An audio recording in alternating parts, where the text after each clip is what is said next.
This example is going to make you fall in love with the Quran. At the beginning of Surah Al-Baqarah, Allah subhanahu wa ta'ala describes the believers and two sets of disbelievers. The open rejectors, the Kuffar, and the undercover rejectors, the hypocrites. When mentioning the punishment for each of them, the word he uses changes. Subtly, deliberately, outwardly, you'd think there's no difference in meaning. But often, many aspiring Kuffar mix them up. But nothing in the Quran is without thought or purpose. And once you understand this, you'll never forget which is which. Let me read the verses to you and see if you can notice the difference. For the Kuffar, the open disbelievers, Allah subhanahu wa ta'ala says, وَلَهُمْ عَذَابٌ عَظِيمٌ. For them is a great punishment. And for the hypocrites, he says, وَلَهُمْ عَذَابٌ أَلِيمٌ. For them is a painful punishment. Notice the change?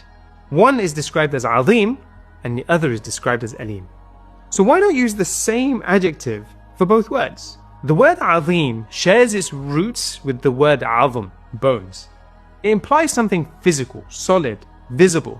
So adhabun azim, a great punishment, is one that's outward, corporeal, felt on the body, just like the bones are physical in nature. But the word alim, pain, is a word used to describe pain inside you, one that can't be seen.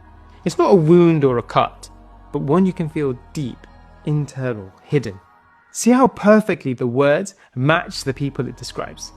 The Kuffar, the open rejectors, wore their disbelief on the outside. Their arrogance was public, their denial visible. So their punishment is azim, external, visible, and physical. But the munafiqeen, the hypocrites, hid their disbelief in their faith. Their betrayal was inward, buried beneath words of belief.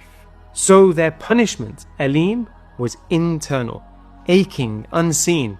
That's the miracle of the Quran. Allah subhanahu wa ta'ala doesn't just describe their actions, He mirrors them, even in the choice of a single word. Azim for the kuffar, the open sinners, and alim for the hypocrites, the hidden sinners. Visible crime, visible punishment.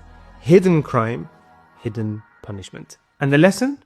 Nothing is hidden from Allah subhanahu wa ta'ala.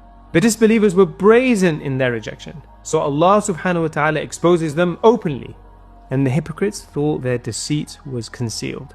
But Allah subhanahu wa ta'ala unveils even what lies buried within, hiding the meaning within the word. So don't think Allah subhanahu wa ta'ala is unaware of what we do. His plan is precise and deliberate, and often hidden in plain sight. So subtle that many will never notice it standing before them. And once you see that, you'll never read these verses the same way again.